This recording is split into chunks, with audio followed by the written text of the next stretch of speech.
out of China and Iran. China urges Breaking news coming out of China and Iran. China urges its citizens to leave Iran as soon as possible. A similar warning is they simply accelerated a process that Breaking news coming out of China and Iran. China urges its citizens to leave Iran as soon as possible. A similar warning was issued one day before the start of the war on February 27th. Now, this is coming out of the Chinese embassy in Iran. I really hope that tomorrow there's not going to be a round two of the war with United States and Israel against Iran, the illegal and unjust war. And I really hope that our American soldiers are not going to have to suffer over the actions of a madman. Because if y'all don't know, and I might make a story about this later on, but President Trump is taking advice from people on social media. All right? He's going through social media and he's watching Fox News, and anything that sounds nice to him, he applies it.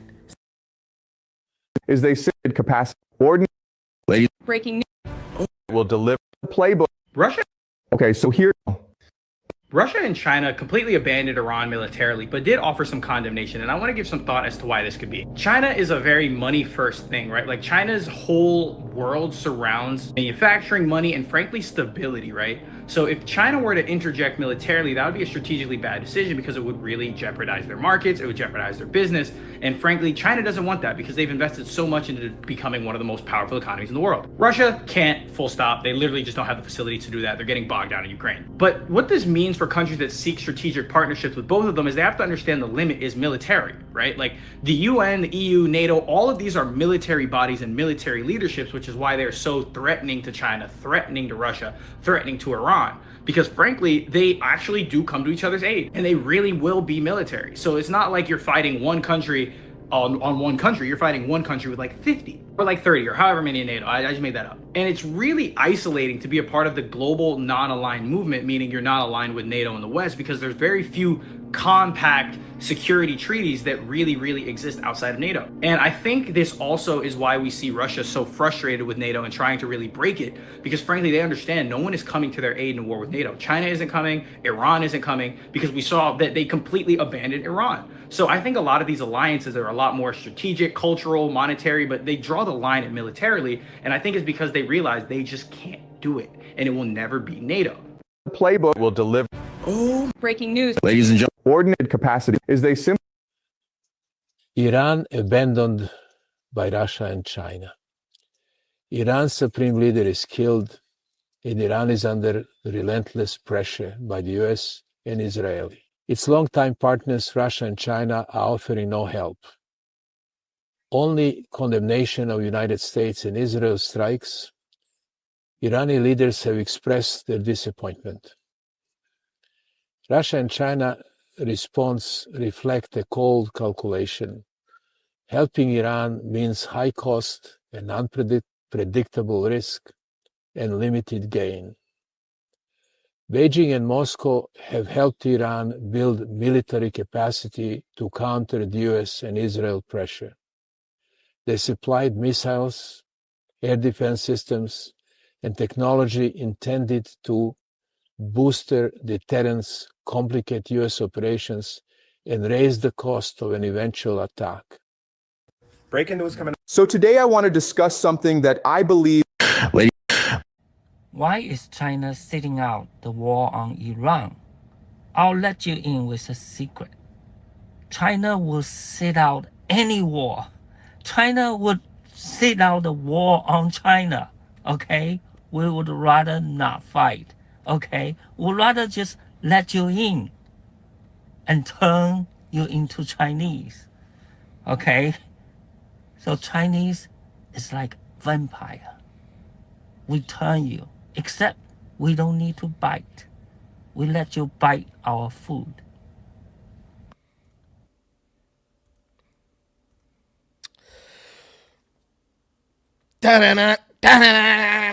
Look, man, Iran is finished. I don't care what the idiot on social media is telling you, your doomer friend, your black pill friend, your friend who said that if the United States did anything to Iran, China and Russia are going to come together like Voltron and they're going to attack the United States and they can't win. They were all wrong. They were all wrong. I don't care what you say. I don't care what you say. Iran, dustpan, trash can, Trump in 5. This man has done what nobody thought could be done and has literally split the BRICS axis at its seams and now has 2 countries that people thought would join together with Iran to destroy the U.S., literally examining the whole situation, seeing where they can get in to fit in with the United States. And here we go. For years, the corporate talking heads told you that this idea of a maximum pressure strategy didn't work.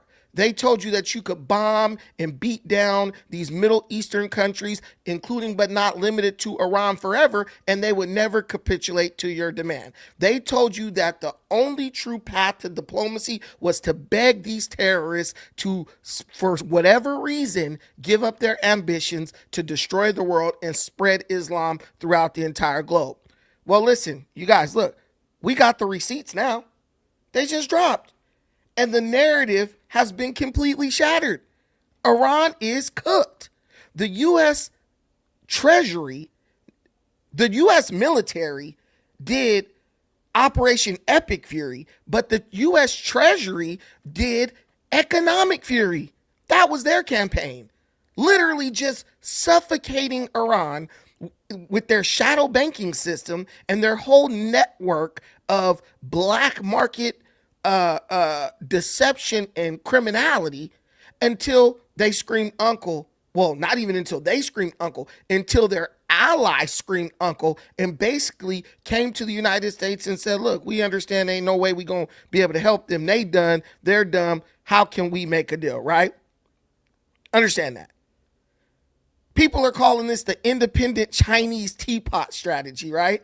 It literally refers to like refineries that were Chinese refineries that were covertly funding Iran's war with the United States. They're saying that China was giving Iran $75 billion to help them do something to try to stifle the United States military aggression. And that funding absolutely failed. It did nothing. Iran got wiped out totally in a matter of days, and then everything else was just compensation punches on Iran from the U.S. on a downed opponent. The numbers that are coming out of the global financial market are absolutely crazy, right? They almost seem like they're in fantasy land, right? And they're all heavily skewed in the favor of the United States of America. They're oil experts. Totally failed. They're literally in free fall. They're in nosedive. They can't sell oil to anybody. They can't even sell oil to China without the United States permission.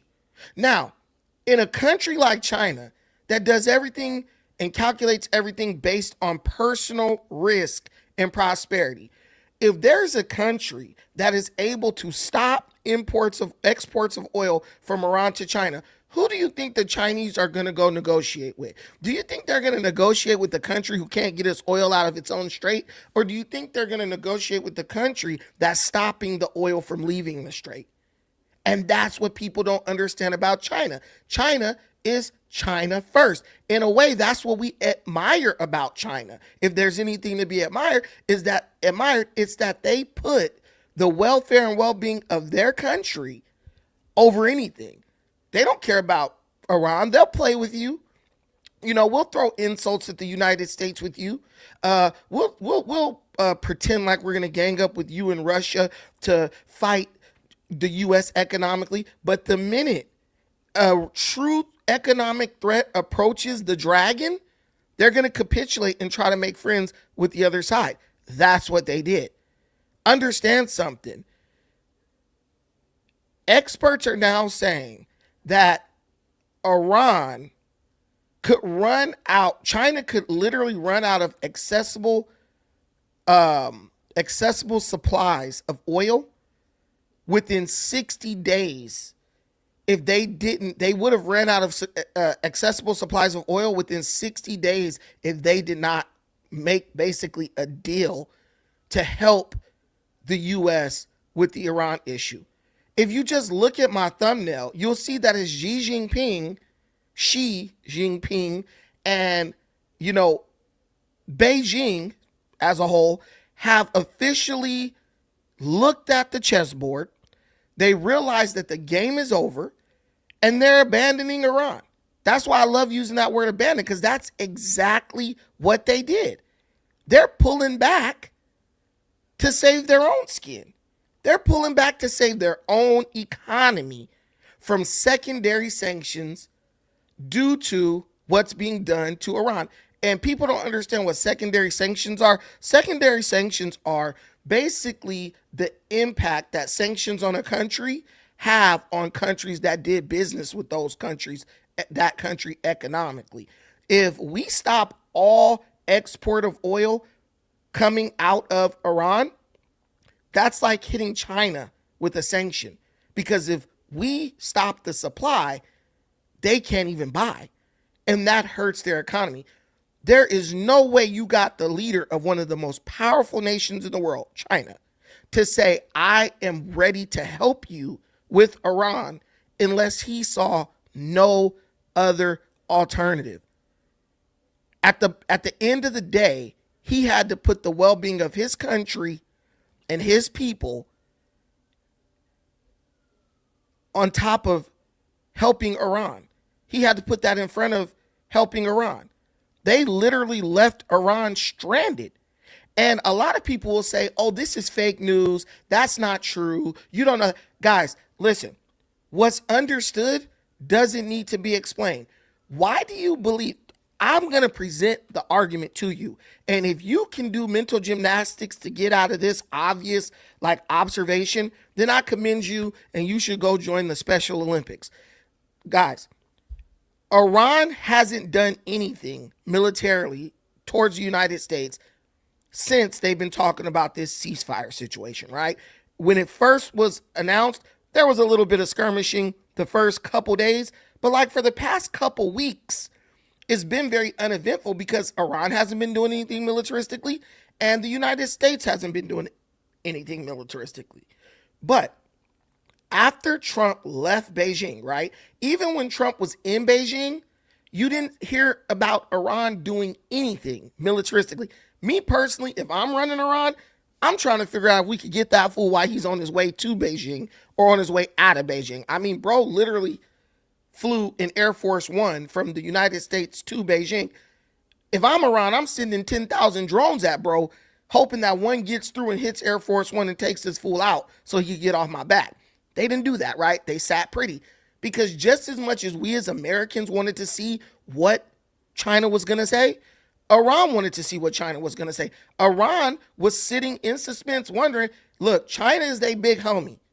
And they sitting back saying, look, is the big homie going to back me up or is the big homie going to hang me out to dry? Right? The big homie hung him out to dry. That is why following Trump's trip to Iran, you had a couple days where there was radio silence. And in my opinion, they were waiting for the talks with Putin and Xi Jinping to end as well. Because Trump went into China, and when Trump left, the next day, Putin landed to talk with China. That is where the deal was being made. That is where China was making a deal with the U.S. and then making a deal with Russia, where they told Russia, look, we can't help them. So we're going to are we going all in or are we backing out? And I believe that when Putin and Xi were sitting at that table, I believe they both agreed, look, we're going to back out. We can't help them. It's pretty much got to be every man for himself. We're going to solidify our connection, but we're going to remove Iran from the equation. That's what I believe happened. And immediately following Putin's departure from China, what did we see Iran start doing? They went from not doing anything militaristically to sneakily attempting to plant more mines in the Strait of Hormuz. And that is why the United States of America carried out military strikes on Iran yesterday. Understand that. When Iran realized that they two big homies had abandoned them, they resorted to what? Terrorist tactics. If they're not going to help us, we're not going to let anything come out of the strait. But because the United States has them under surveillance in the strait, the greatest surveillance equipment money can buy is surveilling the Strait of Hormuz.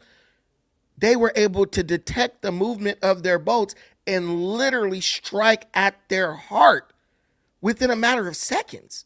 So Iran can't plant bombs to disrupt the strait. They have no more support from their two big homies, China and Russia.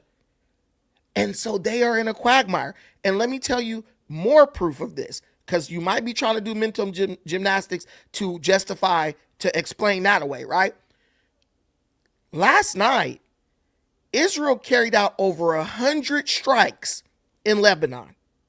Now, what have we known to be the normal course of action during this entire conflict? United States strikes Iran, Iran strikes Israel, or they strike Israel, or they strike UAE or Saudi, right? That's what has been happening. U.S. strikes Iran, Iran strikes Israel, or launches at U.S. military bases, or strikes UAE or Saudi, the neighbors around, right? Or Kuwait, right? This is what they have been doing. If Israel struck Lebanon, Iran would then bombard Israel. That is what Iran was doing, right? Notice the change. Sorry about that, guys. Notice the change in strategy. The United States struck Iran, right? Iran did nothing, right? Israel, directly financed by the United States, struck Lebanon. Iran did nothing. They're at the point where they're broken. Iran is not the country that says you hit us and we have the ability to hit you back, but we're not going to. They don't do that. That is not the way they play. They have never played like that. Iran will launch missiles that they know aren't going to land just to let you know that they're willing to strike back if you mess with them. I'm asking anyone in the panel who could come up here and explain it to me. Why, after Trump and Putin visit Beijing, all of a sudden, Iran is trying to plant more mines in the strait? Shouldn't they have been doing that before the ceasefire? And now, after getting blown up in the strait, they are not retaliating against Israel. They are not retaliating against the United States. They are radio silence. The only thing we have now, as of right now, is a warning from Iran telling the United States that, yo, we are gonna get revenge for you striking our fast boats in the Strait of Hormuz. But Iran haven't been talking this whole time. They've been launching drones and missiles when you hit them. But all of a sudden, now it's just a warning? It doesn't make any sense. There's only one logical, rational conclusion. And this is going to hurt the doomers and the anti-American haters. Iran is cooked. Let's go into this. Now we turn to the war with Iran, where the Pentagon has launched strikes against Iran in what the U.S. is calling self-defense. These strikes come during a fragile ceasefire and mixed messaging about the status of negotiations. As Christiane Cordero reports, Iran has now vowed to retaliate. Yep. Today, Iran is vowing to retaliate against the latest round of U.S. military strikes in the region. Central Command says targets included missile launch sites and Iranian boats attempting to lay mines in the Strait of Hormuz. The status of the strait has been a major sticking point since the war began 3 months ago. Some 1,500 ships are stalled near the strait, surging global oil prices. Secretary of State Marco Rubio today says the strait will be open, quote, one way or another, without providing specifics and criticizing Iran's self-imposed tolling system. The straits have to be open. They're going to be open one way or the other. So they need to be open. What's happening there is unlawful, it's illegal, it's unsustainable for the world. A spokesperson for Iran's foreign ministry calls the U.S. strikes a gross violation of the ceasefire. And today, Iranian state media reported a statement it says is from its supreme leader, slamming U.S. allies in the region, saying the nations and lands of the region will no longer be a shield for American bases. It's unclear where negotiations between the U.S. and Iran stand. A senior U.S. official tells ABC News the potential interim agreement requires Iran to remove its enriched uranium stockpile and reopen the strait. The U.S. would also end its blockade there. U.S. perspective, if they agree to those, then now I want to give you guys a quick timeline because I love you guys, and I put the link to come up in the comments because I have people in the comments. I know they say you shouldn't read, but I do. I have people in the comments saying the news is lying to you. Come up. I'm gonna play this quick timeline. Come up and tell me, why has the Iranian response changed, totally changed from what they've been doing since Operation Midnight Hammer? So let's play this one. Let's play this one first.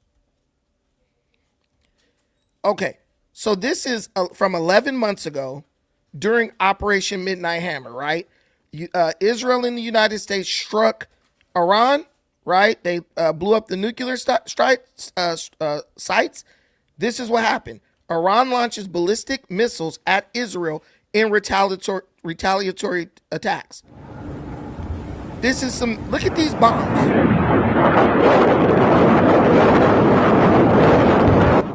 Look at these bombs coming down. These are the Israeli interceptors, and these are the Iranian missiles trying to come down. They caught a couple, but some of them are going to hit right here. Boom, boom, boom, right? This is 11 months ago. Operation Midnight Hammer. Okay, cool. Now, let's go back. Let's take it back a tick. Now, this is 2 months ago. This is 2 months ago. Israel is under attack. Iran launches hundreds of ballistic missiles at Israel. Israel is under attack. Iran just launched around 200 ballistic missiles at Israel, including key cities like Tel Aviv and Jerusalem. The attack activated Israel's missile defense systems all over the country and sent this 2 months ago during Epic Fury shelters. These attacks are just the latest in an all-around offensive against Israel from all fronts. This reality, which began on October 7th, must come to an end. Okay, so 2 months ago, they were launching hundreds of missiles at Israel if anything happened, right? Now, I think I got one more little clip to make this timeline a reality. Okay, so this is, I think it's here. Okay. Where's this? I don't want to lose it.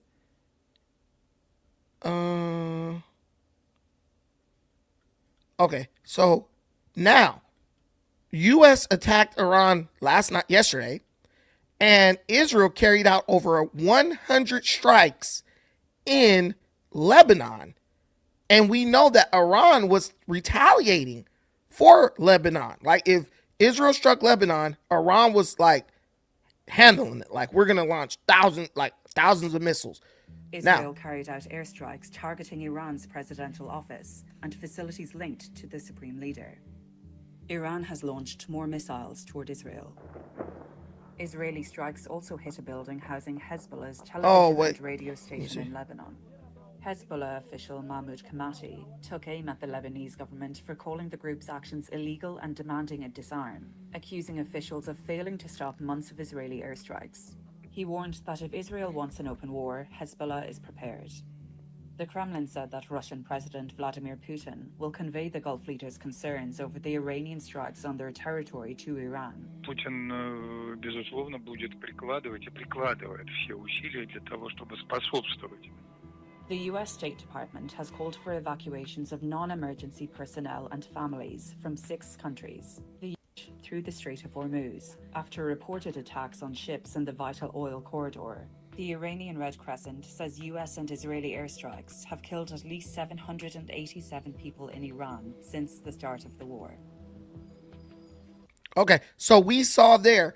This is a well-documented like course of action. U.S. Israel does something to Iran, Iran comes back even harder. U.S. Israel do something to U.S. or Israel does something to Lebanon. Look, Iran comes right back, ready to attack. Now, the U.S. has fired upon Iran, right? Israel last night conducted over 100 strikes on Lebanon, right? And all we are getting is threats from Iran now. We're not getting missiles.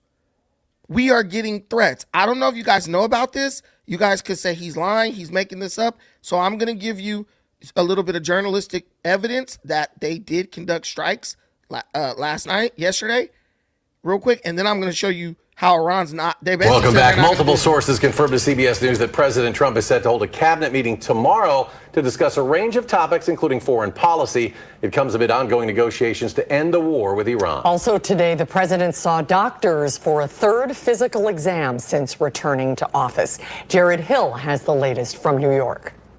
The Trump administration says negotiations to end the war in Iran continue, despite the two sides trading new strikes. It's going to take a couple days to settle on even down to the disagreements over a word, sentence. So we'll have to work through that. The U.S. military said it carried out self-defense strikes on targets in southern Iran, including, quote, missile launch sites and Iranian boats attempting to place mines. But Central Command also noted that it's using restraint during the ceasefire, which it calls ongoing. Iran said it shot down a U.S. Reaper drone in response. Iran's supreme leader also released a statement warning that America will no longer have a safe place in the region for mischief and the establishment of military bases. The economic pressure remains on Iran. CBS News contributor and former National Security Advisor, retired Lieutenant General H.R. McMaster, says despite the tough talk, Iran is in a weakened position. Their inflation rate is up over 70%. Unemployment is skyrocketing. They're losing $450 million a day just from Kharg Island exports. President Trump is set to hold a cabinet meeting Wednesday at Camp David. He spent Tuesday morning at Walter Reed Military Medical Center for what he called his 6-month physical. Trump, who will turn 80 next month. Yeah, I don't care about that. But look, so guys, understand, all I'm pointing out to you is one thing. The response to attacks from Iran has greatly diminished. Trump, the military, said that they hit missile launching sites. And we know that even though we had hit hundreds of missile launching sites and missile launchers, right? They still had missile launching capability. But I honestly believe that last night's strike may have been the death knell in the coffin to Iran's missile launching capability. Like, it only makes sense. It only makes sense. Because why else aren't you launching missiles right now? They're just making threats. The United States will pay and all this stuff. We shot down a Reaper drone. Bro, this dude then blew up missile launchers and drone and boats. And you talking about we shot down one Reaper. That's it.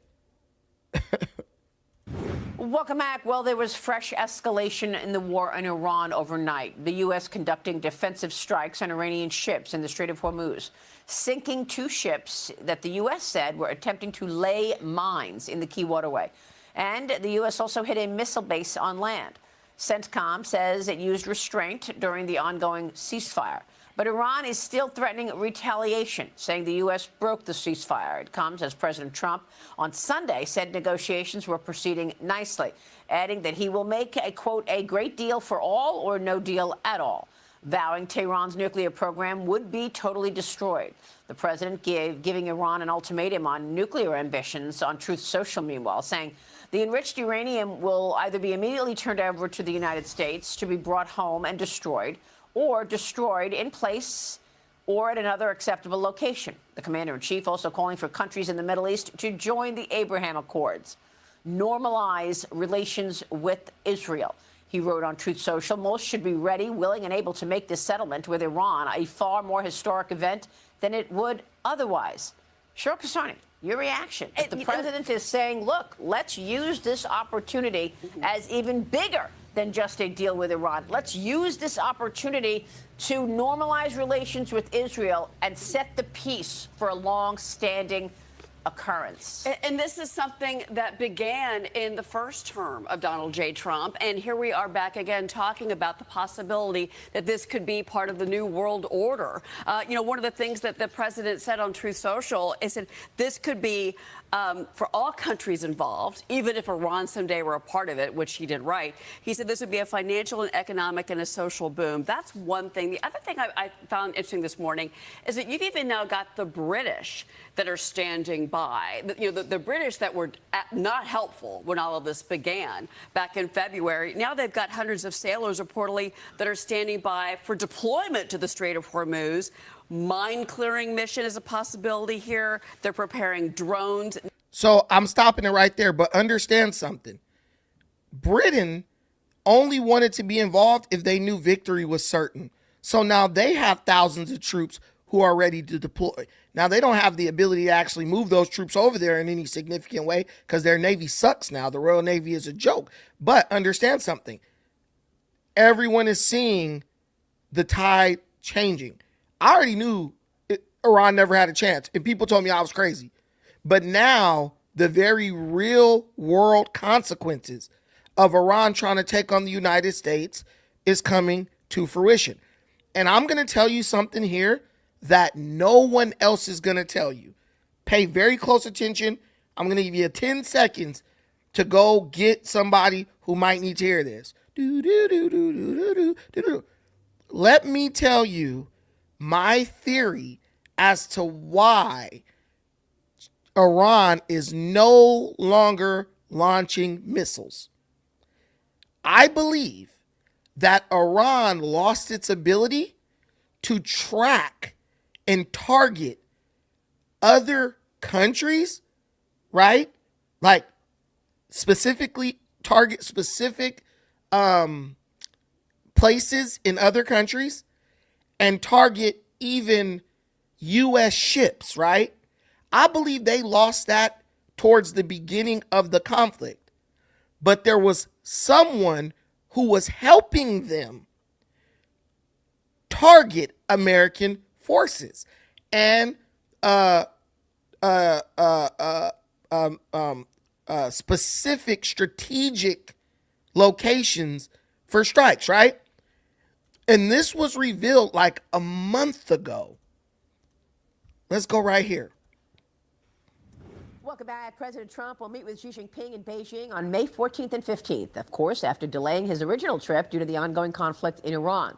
The high-stakes meeting comes at a critical moment. New reports say that China and other U.S. adversaries are providing intelligence to Iran against America. Joining me now is the president for the Committee for Freedom in Hong Kong Foundation, Mark Clifford. Mark, great to have you. Thank you so much for being here. Great to be here again. And, of course, we've talked the last time we were together about what China did in Hong Kong and how they went in there and just threw all the freedom fighters in jail and put new national security rules down in place. And Jimmy Lai was one of those freedom fighters who we pray for. But I want to get your take on China today in terms of what it's doing in this Iran conflict. Gordon Chang joined me yesterday, and he told me that China is very involved in providing intelligence. And that intelligence this week helped Iran take out that very expensive early warning jet that Iran sent strikes into Saudi Arabia and was able to damage. Watch this. The Russians and the Chinese almost certainly supplied the information to Iran for targeting purposes. That was a grievous loss for us. There's got to be some costs on China for continuing its support of Iran. Wall Street Journal reported that a replacement of that jet will cost $700 million. You're saying the reason that they knew where that jet was is because China provided the information? Yes, from even before this war started, you had a private Chinese company, Maser Vision, showing the location of U.S. military assets in the region along with specific coordinates. China's support for Iran is almost across the board. The only thing they don't do is they don't supply combat troops. But apart from that, China is there, and we need to recognize that. Russia is helping Iran target Americans in the Middle East, and China could soon get involved too. We're told by multiple sources that Russia has been providing Iran with intelligence about the locations and movements of American troops, ships, and aircraft, marking Moscow's first known involvement in this war. Now, it's hard to say just how important the Russian intelligence has been to the Iranians, but several Iranian drones have hit locations where U.S. troops have been in recent days, including in Kuwait, where 6 American service members were killed by an Iranian drone on Sunday. China could also be getting ready to help Iran financially and with missile components, according to our sources, but they have been more cautious in their support for the regime. Russia is helping. Okay, so what do we see here? There was all types of intel saying, hey, China and Russia are helping Iran target U.S. Military sites. They're helping them target strategic locations inside of Israel. They're helping them target strategic locations inside the UAE, inside Saudi, inside Kuwait. Now that the meetings have been had, now that the United States has touched down in Beijing to let China know we ain't playing games with them, now that Putin has met with Xi, and they've negotiated, like, are we still helping these fools or is we out? All of a sudden, the Iranian missile strikes stop. Now, the only thing they can claim to have done is the defensive downing of a Reaper drone. The war with Iran, this conflict with Iran was a conflict with China and Russia, and they lost 100%. This conflict with Iran wasn't even with Iran. Iran never had the ability to target U.S. installations and sensitive U.S. locations on their own. They never had it. That's why they didn't do it during Operation Midnight Hammer. That's why they didn't hit sensitive locations during Operation Midnight Hammer. Because after Midnight Hammer, they probably went to Russia and China and was like, hey, y'all, help us. Give us some locations so we could, like, hit these Americans and these Israelis and whatever. And China and Russia probably said, no, because we don't want to reveal our capabilities or lack thereof to the United States and Israel. But when Epic Fury came along, right, China and Russia understood, we got to give them something because Trump ain't letting up. And it is my theory that Donald Trump did all of this to pull China and Russia out of the shadows and make them, force them to expose their capabilities when it comes to projecting military force outside of their immediate vicinity. And they were tested and they failed miserably. And when they failed, they ran to the negotiation table to save face. They lost. They tried America. They lost, failed miserably, but they used Iran as the fall guy. And people who were Iran, apologists were too dumb to realize that Iran was nothing more than a Chinese and Russian controlled puppet that got put in the place of a whipping boy so that China and Russia could see if what they were capable of, their militaristic capabilities and targeting capabilities, were on par with America's, and they failed miserably. That is the angle that the media refuses to acknowledge. See, the media did talk about Russia and China helping Iran, but they buried that ultimately 2 months ago. Now that Trump has met with Beijing, now that Putin has went and met with Xi, The media is not going to connect the dots. They know, they see the dots are connected. They see the connection, but they're not going to connect the dots for you because they benefit from making you believe that one of the three boogeymen is actually capable of projecting enough militaristic might across oceans to compete with America, and they're not. They need a boogeyman. So they'll allow you to believe that only one boogeyman has been eliminated, but in reality, three boogeymen have been eliminated. As a matter of fact, two of those boogeymen, and soon to be the third boogeyman, are actually coming to the table trying to cut a deal. And I know Iran is trying to cut a deal.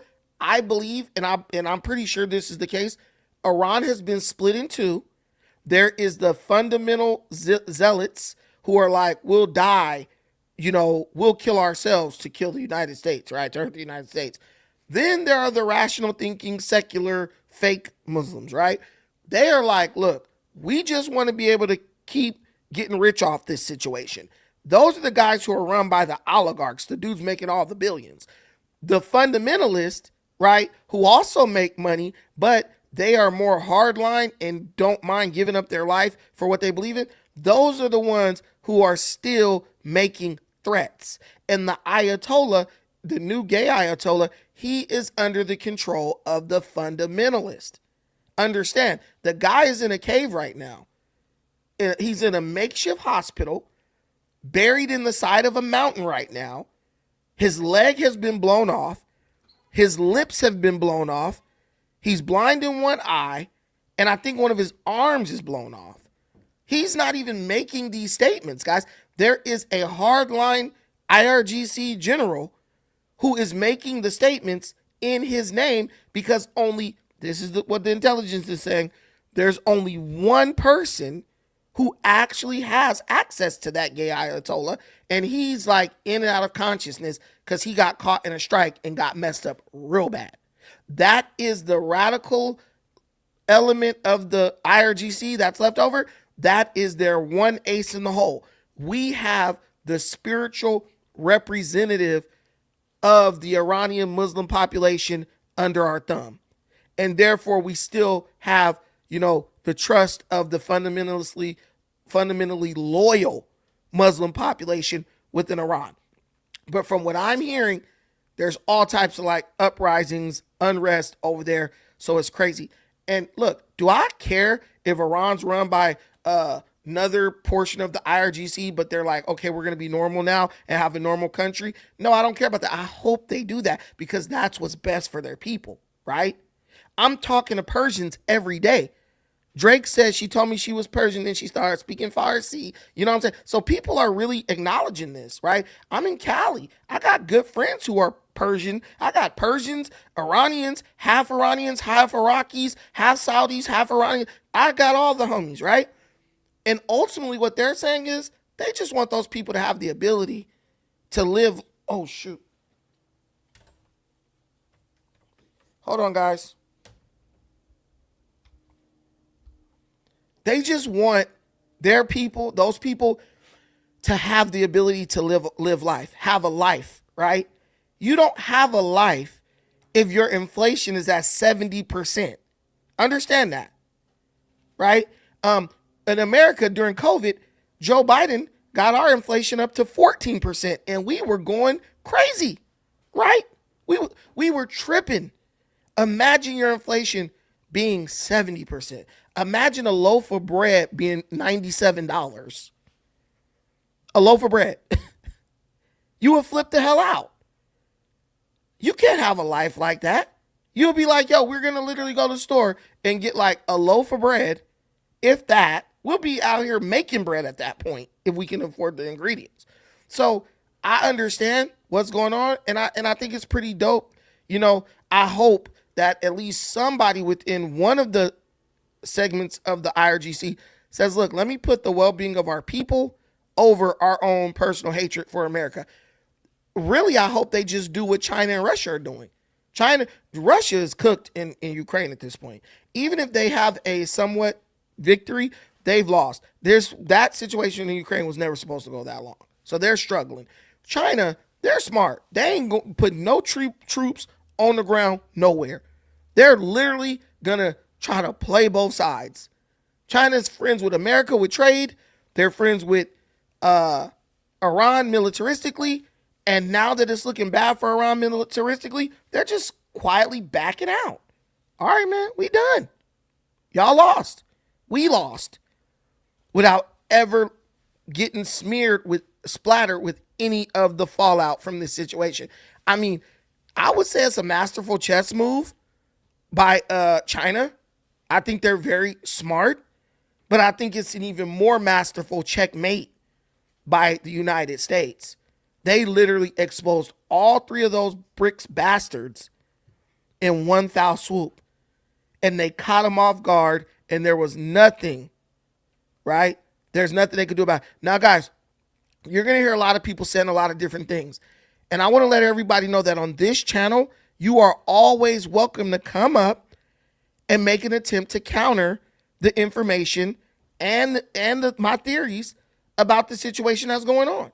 If you can make us understand what you believe is happening, you are more than welcome to hit that link and bring your ass up here. But I'm pretty smart, and I'm able to judge situations pretty well. And to anybody who's a rational, logical thinking person, this is very clear. It is very convenient that after China meets with Trump and Putin meets with Xi, right? All of a sudden, Iran can't hit the side of a barn with a missile. They were doing the targeting. And now, do I think we should go into a war with China and Russia? Yeah. That's me, though. I'm a jerk in that way. If it was up to me, we would blockade China and Russia and starve them out till their people overthrow them. The United States can do that. Why the hell is my camera not lasting 30 minutes for some reason? It's supposed to be 30 minutes. Don't worry, y'all. I'm getting me a new DSLR. That's way more high tech than this one. But anyway, so what people don't understand is strategically the United States has China surrounded, right? That's why China tries to project strength through Iran. They can project strength, but it has to be done by a second party, right? It has to be done like indirectly through another country. They can't do anything. They cannot execute any militaristic hostility towards any country, right? Other than for fear of losing their relationship with those countries that keep their country afloat. Their Chinese trade with America, it only represents, I think, 10 to 12% of their total economy. But understand that 10 to 12% of their economy is $400 billion, like a month. That's a big hit if you get on the wrong side of the United States. Understand that. So it's like the same. China cannot get involved directly in military conflict against the United States for the same reason they can't invade Taiwan. They just can't afford it. They just cannot afford it. And they can't afford to deal with the ramifications of directly attacking the United States. Understand, I've talked to like military intelligence people, naval intelligence people about this. And the strategy against China, starve them out. Block the South China Sea. Let's think about it real quick. And this is us going into like theory, right? Game theory type stuff. If the United States blockades China, right, which we can do, who breaks the blockade? Like, just think about that. If the United States blockades China, destroys every bridge leading into Beijing, right, basically makes Beijing isolated from the rest of China, who's going to break that blockade and rebuild all those bridges within the 30 days that it's going to take within the 30 days that it's going to take for them to reach a level of starvation that becomes a humanitarian crisis? which is 30 days. That's how much food China has to feed its people if all imports and exports stop. 30 days. Nobody can stop that.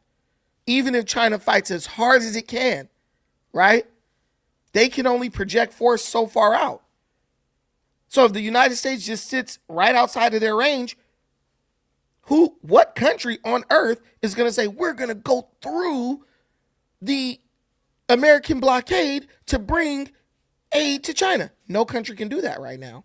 Russia can't do it. They're fucked up in Ukraine right now. What other country?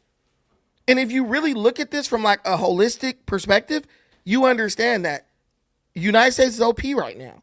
And Trump has literally proved that. And I believe when the Democrat presidents were kind of like, seemed like they were begging and all that, I believe that is a tactic from the American government to make the American people think that America is weaker militaristically than it really is, and to make other countries believe, yo, you got a chance against America if you do fight against them.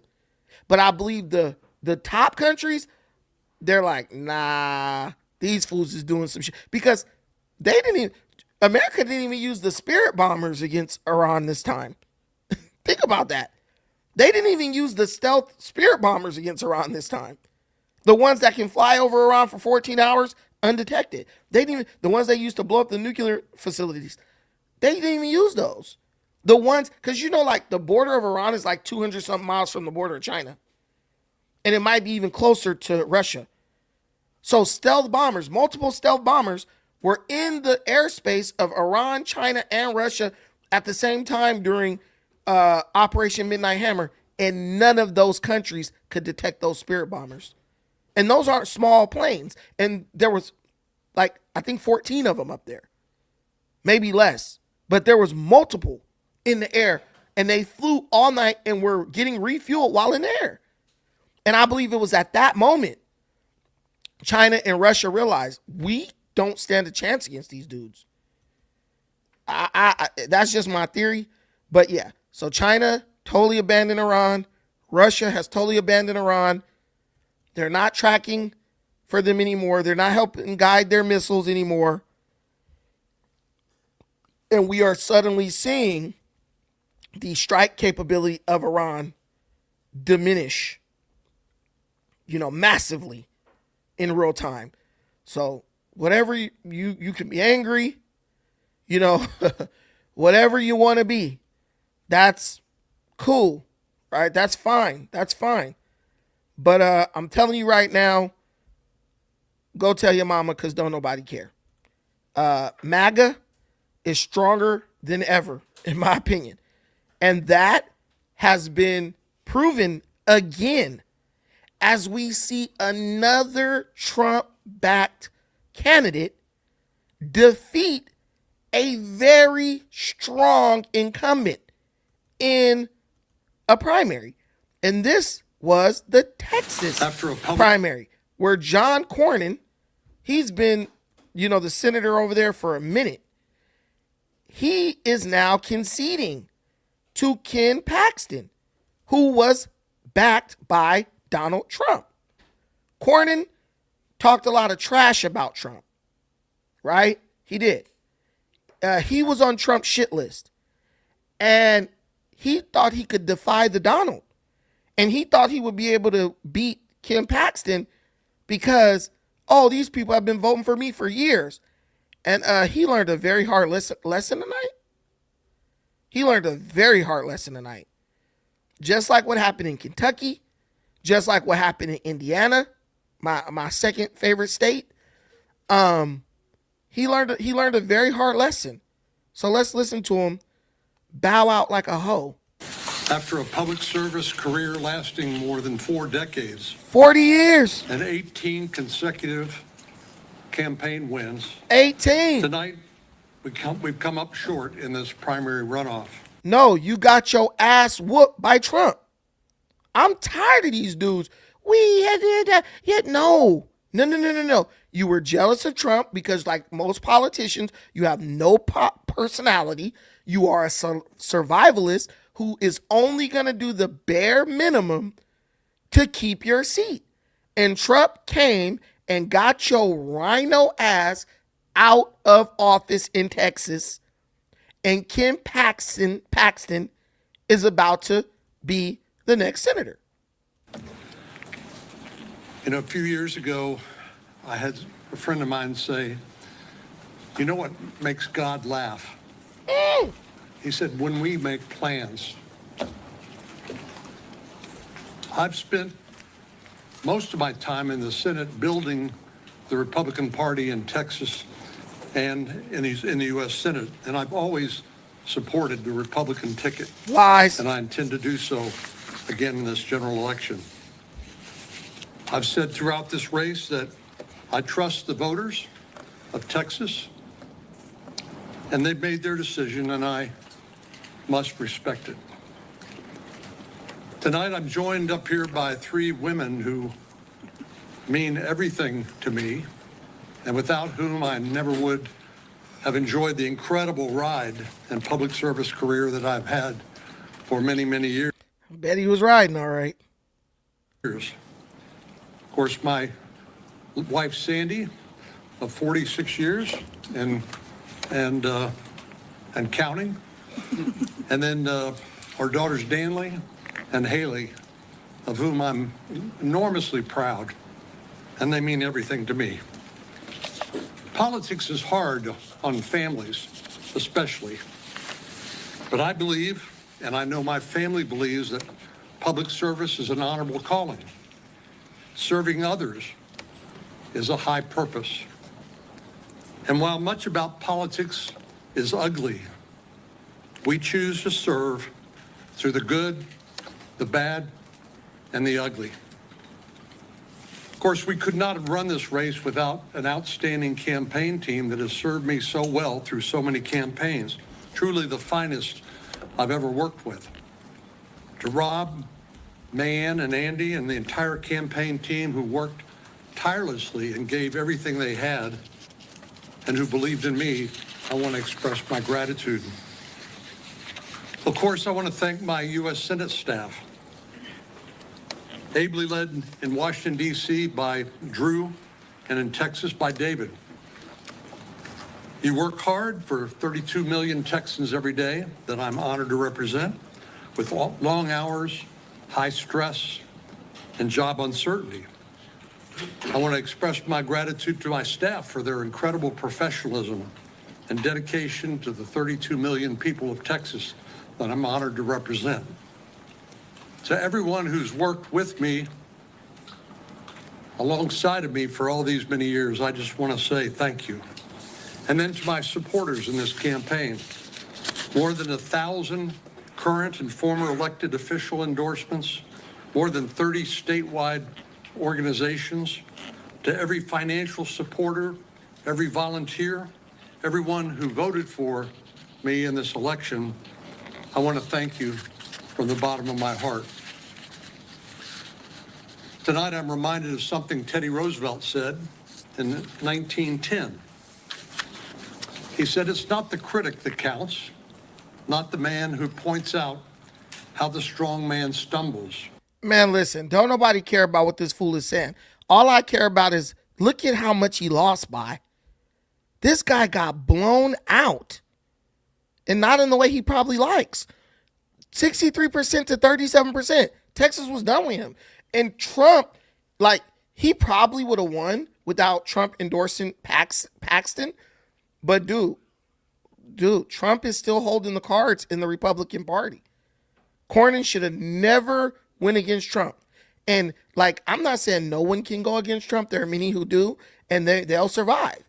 But the thing about the Republican Party is this: we all have our own mind, and when we get on board with something, it's been thought through. We understand the assignment, so to speak. What's understood doesn't need to be explained. If the opposition, if the opposing Democrat says, "I want men to be able to go in women's restrooms, and I want girls to be able to play in men to play in women's sports," you don't need to explain it to us no more. we're voting for the guy who doesn't want those things. And if he happens to be Republican, even better. But if it was a Republican saying, I want men in women's bathrooms and I want men in women's sports, if that was a Republican saying that, we would be voting for the Democrat. If he was saying, I don't want those things, I'll fight to stop those things. That's Republican. We have our own moral set of morals and values that transcends any party loyalty. So when Cornyn was going after Trump, what this shows is that the consensus did not feel that the reason Cornyn was going against Trump was valid. We didn't feel that it was righteous, a righteous cause, a righteous reason. Now, if Cornyn would have been like, it was wrong for Trump to depict himself as Jesus Christ on Twitter, Republicans would have been with him. I mean, that was stupid on Trump's part. Why would you do that? You're an idiot. I get it. You feeling yourself. I come from a community where people refer to themselves as God, Charlemagne the God. I understand being pumped up more than anybody. But when you are trying to appeal to a large base of conservative Christians, depicting yourself as an orange Jesus is not the way to go. So it was a strategic blunder on behalf of Trump. But because of who he is, he has the ability to survive that type of stupidity. Cornyn bet wrong. It cost him his seat, and it probably was for the better, because I'm always down for new blood in the party, especially if you've been in there 40 years and you ain't been doing ish. All you've been doing was checking the box. Let's bring some new blood in there. I was hoping that Wes, what's the guy's name? Wes, what was his name? What is that dude's name? The black dude? Wesley Hunt. I was hoping that he would have a shot, but I just feel like that guy, in my opinion, doesn't have enough personality to overthrow a white Republican dude in Texas. Like, can it be done? Yes. Could I probably overthrow Cornyn and Paxton? Probably, but I'm willing to do some things that Wesley Hunt ain't willing to do. I'm willing to say some things that he ain't willing to say. So let me know in the comments how you feel about that. The old fart in Texas is gone, Cornyn, and Paxton has to go against the escaped. He has to go up against the Arkham Asylum escapee, James Tallarico, who is just, man, when that guy talks, I feel like that guy has been like possessed by, remember that movie Invasion of the Body Snatchers? That's the vibes that Tallarico gives me, right? That's the vibes he gives me. Whoever votes for that guy, you're just a double D, a desperate Democrat shill. Because that guy he looks like he has a microchip implanted in his brain. Straight up Manchurian Candidate vibes. But hey, to each his own. Vote for who you feel is the best representative. And may the best man win. Now, we're going to go to another situation. I want you to do me a favor. Most of us, I believe, are conservative in here. I want you to imagine something real quick. Imagine that you, let's say your wife or just you, bust your ass, right? You worked overtime. I've been working. I've been putting in overtime. You know that song, Bryson Tiller. Go watch it. Go listen to it. You've been doing overtime. You got a second job doing security. You know what I'm saying? At the script club. You know what I'm saying? You've been collecting bottles and cans. You've been making plates. And somehow you managed to scrounge up $50,000 to put a down payment on a multi-family unit property in any city in America, right? And not only are you doing this to profit yourself, but you're also able to help the community by providing affordable, well-managed housing to families in a densely populated city. So you're doing your best. You're keeping everything's going. Profit margins aren't huge, but you're making a little change, right? And boom, COVID hits. Rent freeze. Your tenants ain't got to pay no rent, but you still got to pay the monthly payment on the property, the mortgage on the property, right? But they ain't got to pay you no rent. So now you got to go back to the script club doing security. You got to start making plates again. You got to start collecting bottles and cans again so that you can pay for the place that you live while simultaneously paying for your income property that is not bringing in any income because the government, the city governments and state governments thought it wise, and the federal government under Biden thought it wise to do a rent moratorium where your tenants do not have to pay you any rent for almost 2 years. So you do what you can and you do that. Now, let's keep going. So COVID ends, the rent moratorium ends, right? And now some money's trickling in. You had to evict some people who didn't pay the back rent. You got some new people in there now. They paying rent. Some of the ones who didn't pay you, they used the money that the government gave them to actually pay you back instead of going shopping and buying new cars and shit. And so now you're starting to get back on your feet. COVID was done, I would say, for the most part in about 2023. You are on the road to recovery. It's 2026. Things are starting to move forward and look up, and you're gaining some momentum. You missed some repairs. The apartment building is not in immaculate condition because you've gone 2 years without receiving any rent, right? And you're struggling just to pay the monthly payments, right? But you're getting back to where you can start offering some, making good on the promises you made. And then all of a sudden, a disingenuous bastard gets elected mayor of New York. And he decides, with no consideration of what you've been through over the past 6 years, 4 of which damn near were heavily strained by COVID and draconian government policies against landlords, no consideration of this, he says, hey, if I determine you to be a slumlord, I am going to seize your property.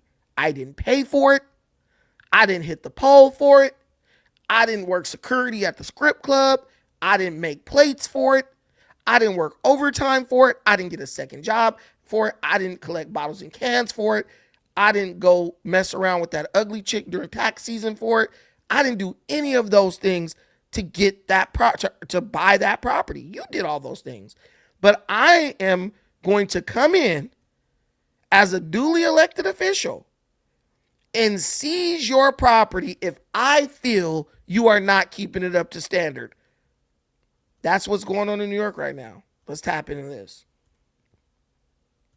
Through our new citywide campaign, Fix the City, we will focus on the worst landlords in New York City. When necessary, we will take aggressive legal action to remove negligent owners and property managers. And for buildings that have suffered chronic neglect, we will work to transfer ownership to responsible stewards. Stewards that include community land trusts, nonprofits, or even the tenants themselves. Through our new city. Are any of these people he's going to work with elected? No. Nonprofits? What, like, when did nonprofits become so powerful in America to where they get to dictate government policy? They're basically government welfare recipients. But now they're dictating public policy. That's the problem in LA. The NGOs are controlling who gets elected, and we act surprised when the people who get elected make sure that the money goes unfiltered into the pockets of the NGOs. Mamdani is now going to confiscate land and buildings from landlords and hand them over to the communities. Take a listen. When necessary, we will take aggressive legal action to remove negligent owners and property managers.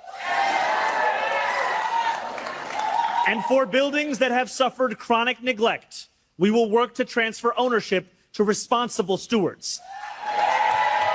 Now, all you need to do is go to the projects of any major city in America.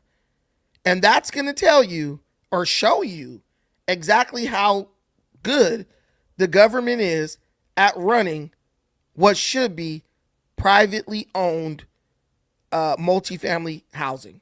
We'll take aggressive legal action when necessary. Mayor Zoran Mamdani is facing the first major crisis of his week-old administration as his newly appointed tenant advocates' radical views were exposed, once branding home ownership a weapon of white supremacy and calling on the government to seize private property. So do I, as a white Jewish male who, thank God, have had a modicum of success so I could afford to buy a home for Danielle and my 2 children, do I have to worry that this mayor is going to take that away because he deems me a white supremacist? Mayor Zoran Mamdani is facing the first major crisis of his week-old administration. Now I want to ask you a question. New York didn't even have the money to make its budget. Zoran Mamdani had to pilfer the retirement accounts of New York's city workers to make his budget.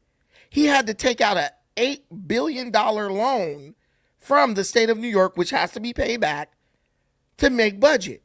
But all of a sudden, does anyone find it like crazy how they never have money to provide the services and and to fund the policies that they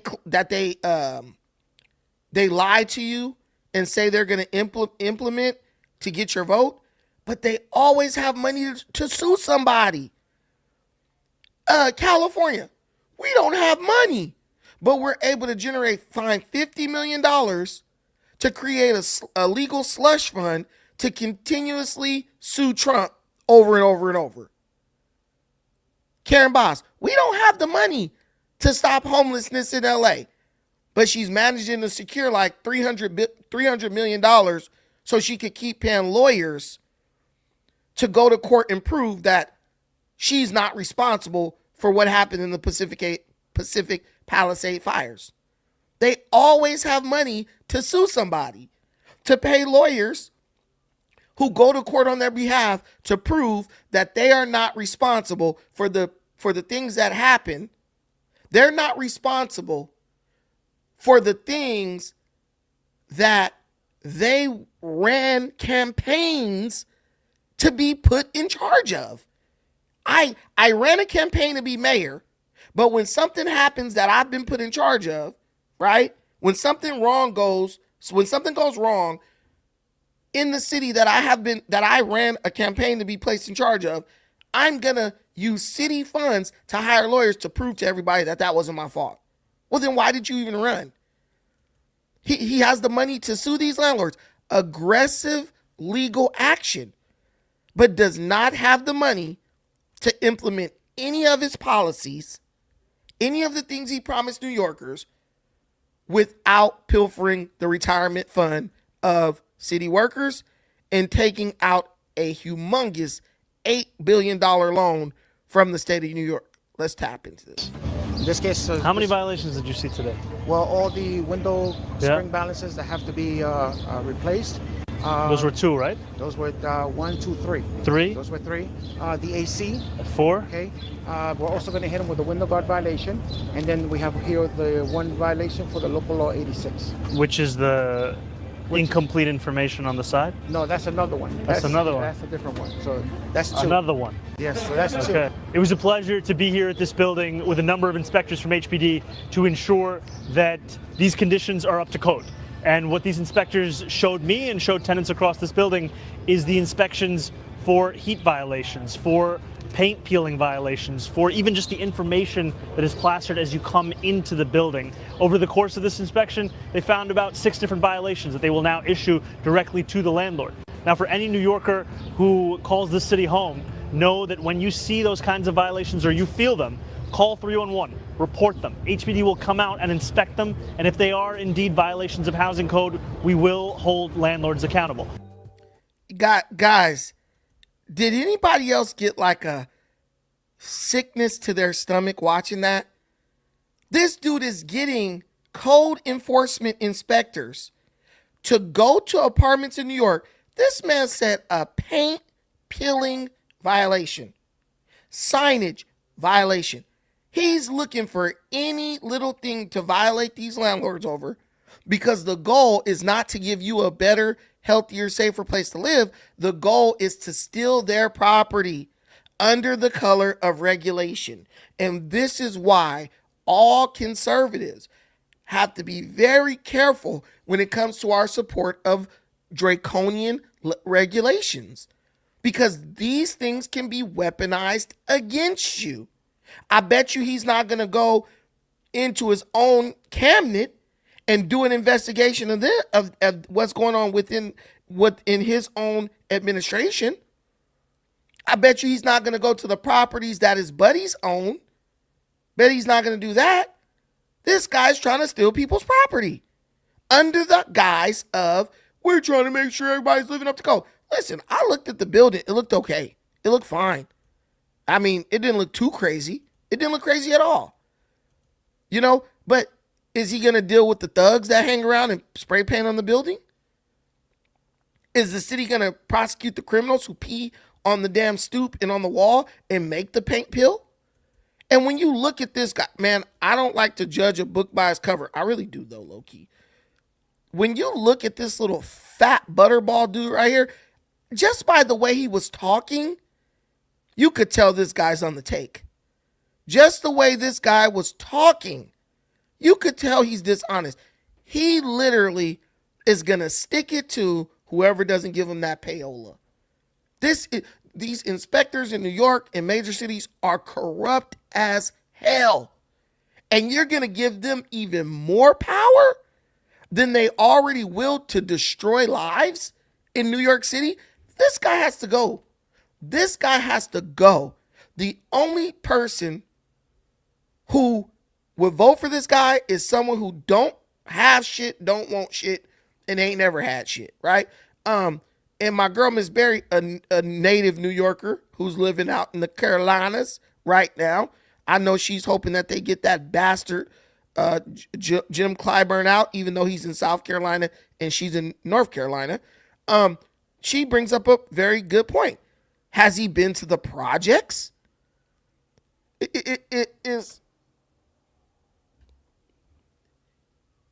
Is he going to go to the government housing facilities and use those inspectors to hold the government accountable for the conditions where the elevator never works? The stairs are covered with piss and poop? You go to the roof and people are getting thrown off the top because there's no safety guardrails up there? No. Because Zoran doesn't care about hurting the government. Communists attack the private owner first. They want the government to stay as powerful. As a matter of fact, they want to expand the government.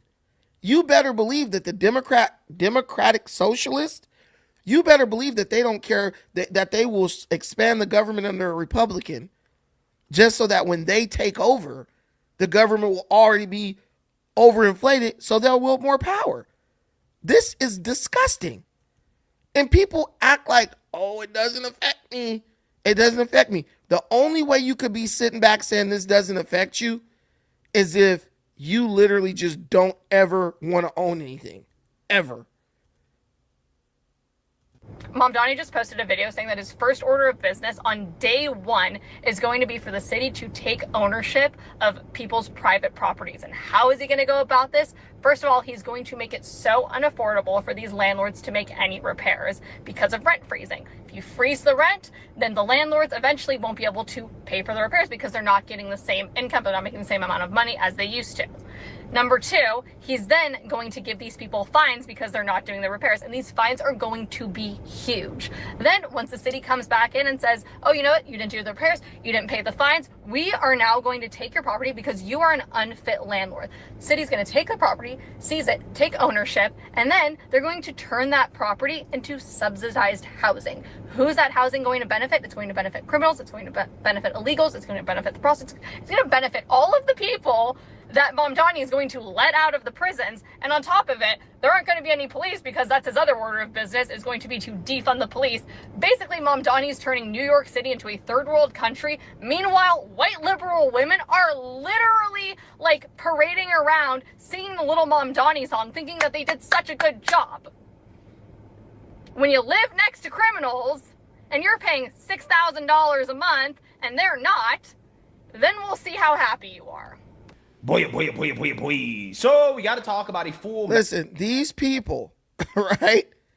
These people, you know, what people have to understand is New York is a city much like LA where there are a lot of transplants, right? I talked to a guy in LA one time. The guy is from Idaho. I believe he said he was from Idaho. He comes from a rich family, but he likes to live in LA because he's an artist and he's a graffiti artist. He lives in LA because, you know, this is where the graffiti art scene is more robust than Idaho. He talks about what his dad does. His dad is like an investment person or something like that. And he's basically like, we're talking and he's basically telling me how his family is rich in Idaho. They own all this property, land, they have real estate, rental properties, all this stuff. I used to go to this place called Pan African Art in Long Beach. He's a white guy. I don't even know why he was there at the Pan African Art, but we get to talk and we're firing up some we're raku glazing some art. And he's telling me how his family's rich in Idaho and he came down here because he's a graffiti artist and he likes volunteering at the Pan African Art Museum, all this shit, right? And very liberal guy. And during that time, we were voting for who was going to be the mayor of Long Beach. And it was this homosexual man named Robert Garcia, Hispanic dude. And he was talking about how he loved Robert Garcia and, because he's fighting for the LGBT community. He wasn't gay, apparently, but that was his big thing. This guy's fighting for the LGBTQ community. And I'm just thinking in my mind, like, you're going to vote for somebody just because they support gay rights and they're gay? You don't care about what he's going to do to the city and how he feels about like real estate development and anything in the city, right? He was a single issue voter, right? Living in Long Beach, gonna vote for Robert Garcia. These people are totally fine. These transplants in New York, LA, wherever, they are totally fine with destroying the city that they have been transplanted into, because when shit goes left, they can always run back to where they came from and enjoy the freedoms that they voted to strip others of. Understand that. If I live in New York, and there's a lot of landlords and stuff, in other states that live in like LA, they live in New York, they live in Atlanta, and they'll have multi-family unit properties in other states, red states, because there's low regulation and they're going to get their money on time. But they'll vote to destroy these places because if push comes to shove, they just say, F it. I'm going to jump up and move to Nashville. I'm going to jump up and move to Arizona. I'm going to jump up and move to Nevada and leave these people to deal with the problems that I helped vote into existence. That's what these white ladies are doing. I bet you none of these white women are native New Yorkers.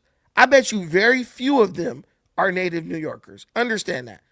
Because a person who's a native New Yorker understands how rent control and all these different things impact their city. We will deliver the accountability you deserve from your landlord by doing a roof-to-basement inspection of your building. Finally, through our new citywide campaign, Fix the City, we will focus on the worst landlords in New York City. When necessary, we will take aggressive legal action to remove negligent owners and property managers. And for buildings that have suffered chronic neglect, we will work to transfer ownership to responsible stewards.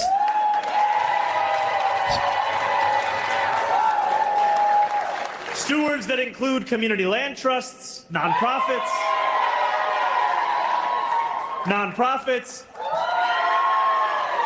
or even the tenants themselves.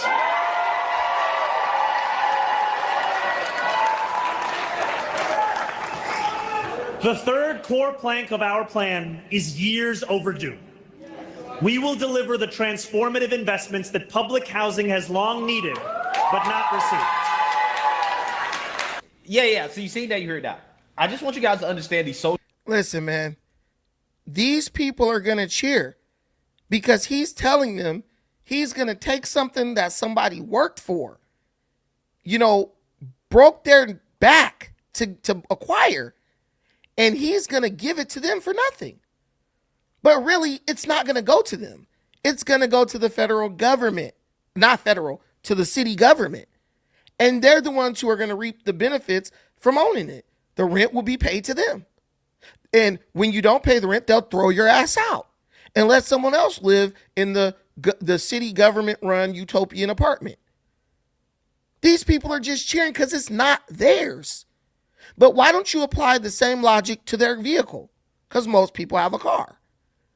Okay, if you don't properly maintain your vehicle, right, we're going to take it. If you don't do the oil changes on time, we're going to take it. If the paint starts peeling and you don't get your car painted on time, we're going to take it. Do you think these people will have the same sentiment that they have? And a car is worth way less than an apartment building. See, take what they have. Your phone. If you crack your phone screen and you don't get it replaced in 3 days, we're going to confiscate it. Right? If your shoes is dirty, we're going to take them off your feet and you're going to have to walk around barefoot. Put it in those terms and see if these people cheer. See if those people cheer. And it's just a coalition of degenerates. Short-haired, I can't say this, but you know the type. People always out to try to gain something that they didn't work for, even if it means they have to steal it. This is nothing but government-sponsored theft. And it's fun and it's great as long as you're not the one that's being stolen from.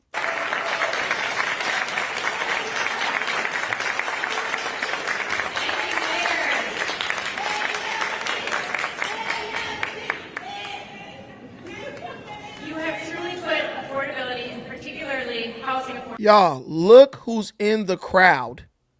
I think they paid these two black dudes. Look at the crowd. The coalition of failure. A bunch of white feminists being backed up by a bunch of old black women. The same women who destroyed their community and then tried to blame it on racism. You don't see one self-respecting individual in this group. Old, decrepit black women, old, decrepit white women, and the future lesbians of America. This chick looked like Huckleberry Finn up in here by the head, holding this sign. These are government printed signs. These are Alex Soros printed signs, bro. They didn't make these signs. This chick is walking around looking like Dennis the Menace, bro. Trying to take your apartment because you didn't paint it enough. Bro, I'm telling you. Boy, if I could slap fire through the screen. Affordability at the center of our government's work. And it's an honor to be part of the team at City Hall and across the administration, so many folks here today, to drive this agenda forward. We know that New York City would not be the greatest city in the world without affordable housing. Our amazing diversity and creativity is only possible because so many different kinds of people are able to live here. But as much as we pride ourselves on our diversity, for decades, we have not backed that diversity up with the housing options that New Yorkers need to truly thrive. For too many New Yorkers, especially those who earn the least, the first day of the month is truly scary. The housing crisis is pushing people out of their neighborhoods, and it is making our city off limits to newcomers when we should be welcoming them instead. So now she's saying the housing crisis, right? Now listen, Zoran is running this. He's proposing this idea of freeze the rent. I'm going to freeze the rent so that landlords can't raise the rent, right? Has this been implemented? No, it has not. So my question to Zoran is this. when you go around violating these landlords on codes, right? And they naturally do what landlords do, raise the rent to fund the repairs that they're going to be forced to make, right? Painting a whole apartment building, that's very expensive. Understand that. So when they inevitably raise the rent and you haven't implemented the freeze the rent legislation, what are the people who have to pay more rent gonna do in the meantime when they're getting evicted as you're trying to force freeze the rent down the throats of the New York City Council, and the landlords inevitably sue you all the way up to the federal, to the Supreme Court? What are you gonna do? Right? Because you can't implement any of that if it gets bogged down in court. What are you going to do for the people whose rents are skyrocketing because of the regulations and the code enforcement that you are all of a sudden trying to come through and weaponize against the landlords? This is how you know that the people in these spaces are not capable of thinking these things through. If I was the landlord, I would be raising the rent today. Today. Your rent is going up. Your rent is going up because I know that this bastard is going to come in this building and find something wrong with one of these units. They might even send thugs in to destroy your building the day before inspection. That has happened before. It ain't nothing to tell a guy, hey, go punch a hole in a wall in the hallway so when we come through with the code enforcement, we could violate the landlord, and then he's already on strike one. Understand that. They've done that. And this is why regulation needs to be carefully managed and monitored. And I don't believe Zoran is above doing some mob boss type shit like that because he operates like a mobster. But I would be raising the rent today. And what does that do to make things more affordable for the tenants? See, when you try to, let me tell you something. The Bible says, when you're digging a hole for someone else, beware that you don't fall in the hole. When you try to fuck over your neighbor, sometimes all you end up doing is screwing yourself over, right? Sometimes all you do end up doing is screwing yourself over. Because whether they're rich or poor, they're still your neighbor. They're still your fellow New Yorker. Everything you do to them, in some way, it will filter back to you. And this is what these losers who say, I love my neighbor. No, you only love your neighbor if they're an illegal immigrant, because you are able to weaponize their presence against someone that you're jealous of. Understand that. So that's the whole thing. They're trying to hurt the business owners and landlords. And ultimately, all they're going to do is end up hurting themselves. All they're going to do is hurt themselves. The city, and we're going to give it to responsible owners. No, they're going to give it to Zoran Mamdani's friends who gave him millions of dollars so he could get elected. And then those friends will neglect the building the same way as the previous owners, and Zoran Mamdani simply will not enforce the regulations. This is corrupt. This is, in my opinion, and I believe my opinion to be right, this is organized crime. Just think about it. It's organized crime. I'm going to take it from you for code violations, give it to the homie, and simply not inspect it so he never gets code violations. This is straight up organized crime. And there are many laws to prevent this. I believe that either Brandon Johnson or Zoran Mamdani will be the first mayors of a large city, right, to go to jail in this generation. Now, we know we had old buddy, the black dude in Detroit, Kwame Kilpatrick. Boy, how you black with a name like Kilpatrick? We know we had him, right? But that's not in our generation. It is in our generation. But no, that's not like really in our generation. in this generation. That's a long time ago. So I think one of these two guys are going to end up going to federal prison. That's what I truly think. Or get assassinated. God forbid. God forbid. But these dudes are doing the type of things that make people lose it. I'm being real. These are the type of things that make people flip the hell out. When you threaten someone's livelihood, when you steal from somebody, when you weaponize the government against people who've worked hard for what they have, they've earned the things they have, those are the people you need to be worried about. This guy's corrupt as hell. But yeah. But guys, thank you so much for hanging with me tonight. If you're not subscribed to this channel, please subscribe. I promise to add value to your day. Hell, I'll even tell a joke if that will make you laugh. Subscribe to this channel right now because we're going places. Thank you so much for watching this. I appreciate everything you do for me in this channel. But before I do that, I have one super chat and I'm not going to miss it. Gonna take my ish and give it to someone else. Diabolical. People will vote for free pizza on Friday. 100%. People are very simple. They will vote for anything that's more than what they feel like they're getting. The only problem with that is if people don't see the value in something, they'll give it away. New Yorkers didn't see the value of having someone like Eric Adams in office, who was tough on crime and who was willing to stand up to the Democrat Party, even though he was a Democrat. They didn't see the value, so they gave him away.